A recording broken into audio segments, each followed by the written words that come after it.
Queridos amigos y amigas, hoy estoy con Luis Aranguren porque vamos a hablar de identidad cosmopolita global dentro de este proyecto marco de educación para el desarrollo de los centros educativos Compañía de María en todo el mundo.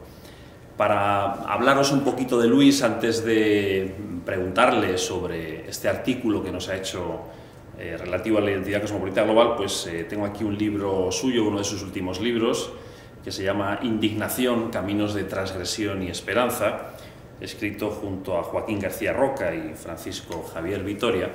Entonces viene una semblanza suya al final del libro, pues la leo y de esta manera pues ya sabéis un poquito más sobre quién es Luis Aranguren Gonzalo. Es formador, conferenciante y escritor. Ha desarrollado labores de asesoramiento y acompañamiento en diversas organizaciones de voluntariado y solidaridad en España y América Latina.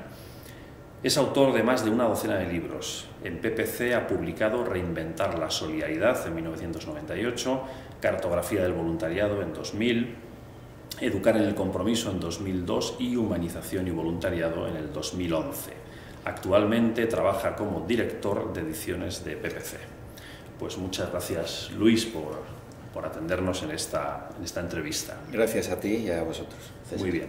Bueno, pues en relación a este artículo que has hecho para el proyecto y que va a formar parte del proyecto marco, además es el artículo fundamental y esencial porque te pedimos que nos definieses qué es eso de la identidad cosmopolita global, porque es realmente lo que queremos educar en este proyecto, ¿no?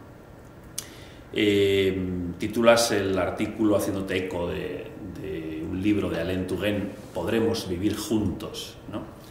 Y lo subtitulas diciendo la construcción de una identidad cosmopolita global vivida. Partes en tu reflexión de que estamos en medio de un cambio de época y que esto afecta a la construcción de las identidades. ¿No exageras? ¿Qué es eso de un cambio de época, Luis? Claro. Posiblemente para muchos, efectivamente estoy exagerando, puede verse como una exageración, pero yo creo que hay que estar muy atentos a lo que está pasando en nuestro mundo, sobre todo en los últimos 15 años. El cambio de siglo ha sido más que un cambio de siglo, ha sido realmente un cambio donde hay muchas cosas que están quedando viejas y hay cosas que se aventuran como nuevas. El problema está en identificar lo viejo y lo nuevo. Lo vemos en orden político.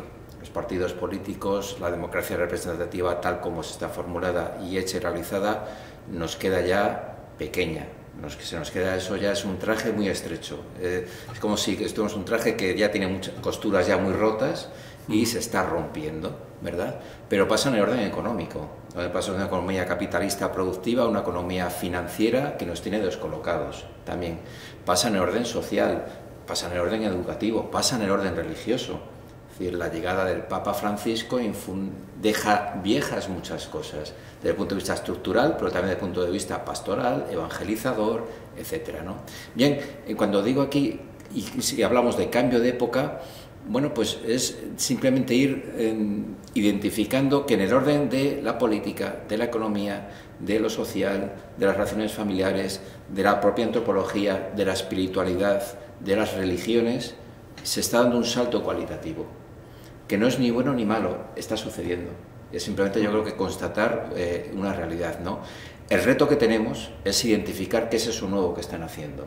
Y en el orden de lo que estamos hablando, de la identidad. La identidad siempre es un proceso de construcción de la persona. Cuando hablamos de una identidad cosmopolita, como vamos a ir viendo, es como este nuevo tiempo, la manera de construirse como persona, quizá es una manera novedosa en relación a otras épocas.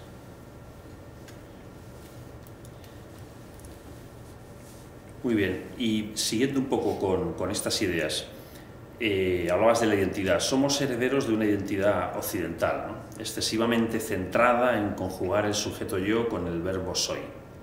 Esto está bien, pero ¿hasta qué punto los otros, forman parte de nuestra identidad personal? Claro, este es el gran legado que tenemos, por otra parte, pues positivo de toda la tradición occidental, filosófica, cultural, etcétera, que no solamente abarca Europa, sino que también, pues por el contagio también cultural, pues por ejemplo en toda América Latina, etcétera, ¿no? Pero todo lo que es el occidente de nuestro planeta Tierra, ¿no? Donde efectivamente la identidad personal se ha conjugado en primera persona del singular, yo soy.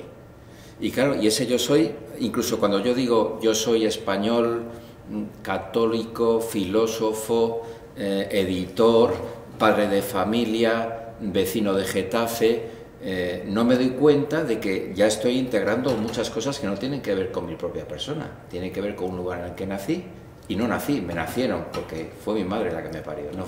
Yo no elegí dónde nacer, no elegí la familia con la que viví, no elegí el hermano con el que me construí como persona en mi infancia, no elegí los compañeros de clase y el colegio católico al que me llevaron mis padres y donde recibí también la fe cristiana, donde pude compartir con ellos las primeras experiencias también como creyente, como ciudadano. No elegí el momento en el que viví y la juventud que viví de transición política en España con unos años muy convulsos. Hay cosas que no he elegido.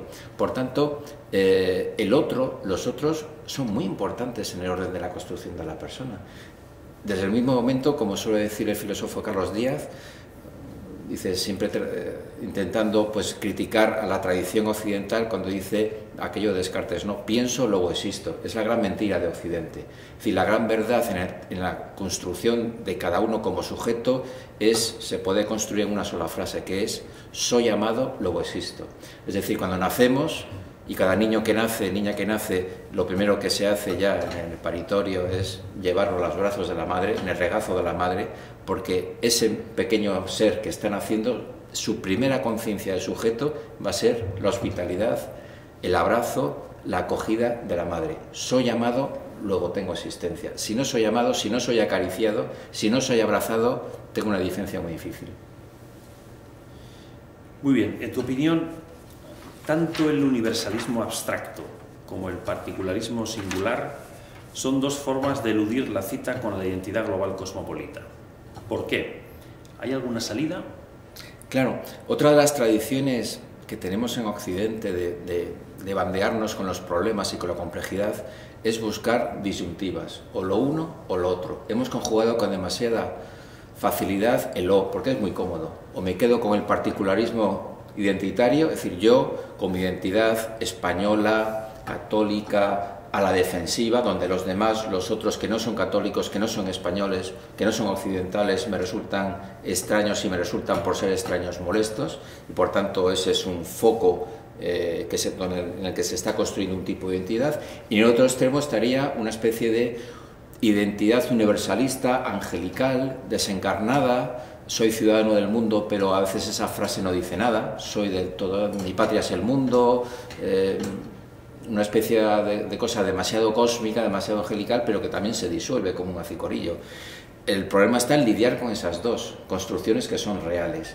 De tal manera que aquí, cuando hablamos de una identidad cosmopolita global, estamos hablando de una pertenencia a un lugar, a una tierra, a unos orígenes, a una cultura, por supuesto, valiosísima, por supuesto, pero que se abre a los otros, que no se encierra en sí misma. Por eso hablamos también de un arraigo particular, pero un arraigo compartido, un arraigo que a la vez se abre a los demás, si no, no es arraigo. Un arraigo que no se abre al otro, que no se abre al distinto, termina siendo secta, termina siendo algo puritano, termina siendo algo que me pone por encima de los demás sin tener ninguna justificación ni criterio para hacerlo. ¿Cuáles serían, a tu juicio, Luis, algunas de las características de la identidad cosmopolita global? Fundamentalmente yo pienso que la identidad cosmopolita global tiene muy en cuenta la dignidad de toda persona como valor absoluto. Es decir, lo absoluto no es la identidad. La identidad es algo relativo a la dignidad de toda persona. Eso sí que es un valor absoluto.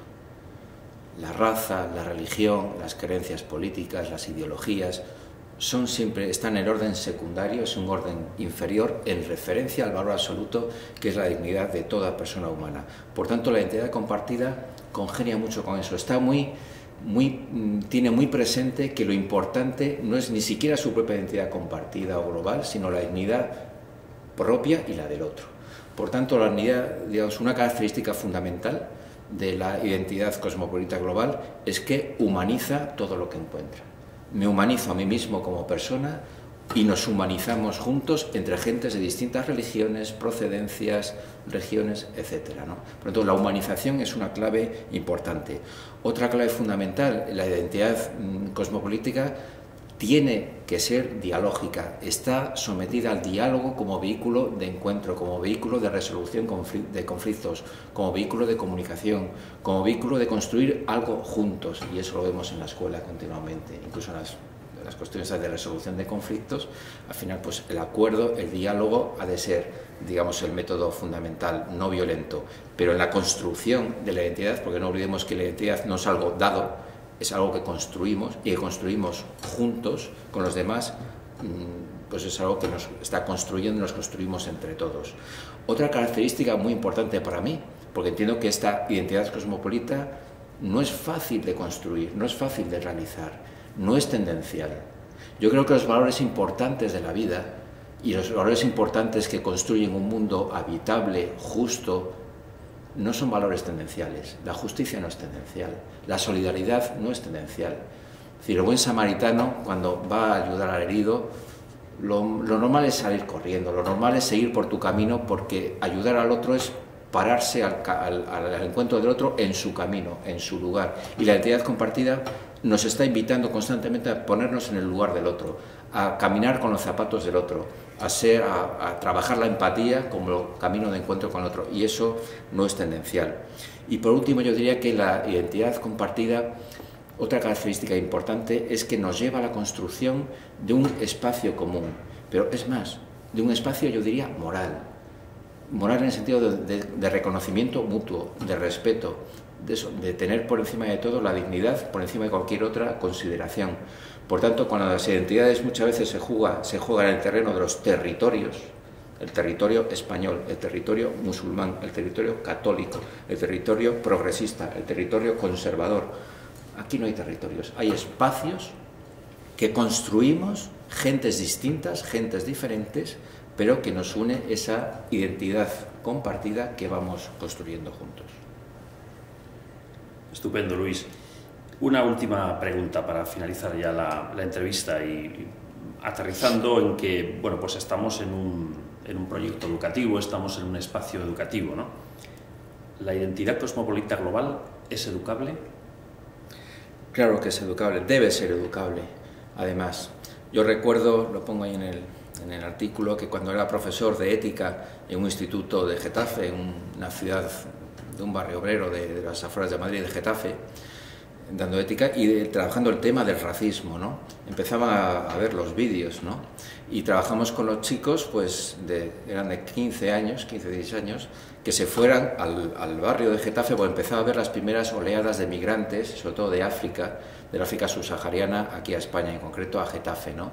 Y que preguntaran, hicimos trabajos de preguntas de creación de ese vídeo con una formulación de entrevistas, y luego se fueron a la calle o a las casas. Hubo un grupo que hizo el trabajo con unos vecinos que ya llevaban 2 o 3 años, que eran unos vecinos de uno de aquellos alumnos.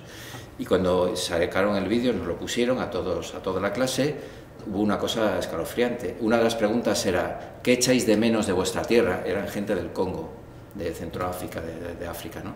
Y estos decían, lo que echamos de menos es la hospitalidad. En nuestra tierra somos hospitalarios con el extranjero. Si tú y tu familia vinierais a mi tierra, os habríamos abierto nuestra casa, hubierais dormido en donde nosotros dormimos, nos hubiéramos salido de nuestras habitaciones para que estuvierais allí. Y vosotros, yo llevo viviendo aquí 3 años y ni tú ni tu familia nunca me habéis saludado.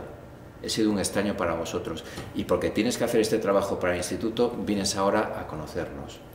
Cuando vimos aquello, todos nos quedamos en clase helados, parados. Y yo lo que hice, digamos de una manera gráfica, fue cerrar el libro de texto y por poco lo tiro al suelo y decir, bueno, este es el libro de texto, vamos a hablar de esto. Es decir, yo creo que esto es educable, claro, es decir, esas personas expresaron de una manera muy clara cómo ha de ser esa identidad compartida que tiene que ver con ese espacio moral, es decir, ya no es el territorio del primer piso de ese edificio y el tercer piso donde son cosas que no se pueden comunicar, no, ahí se ha creado ya un espacio moral de encuentro.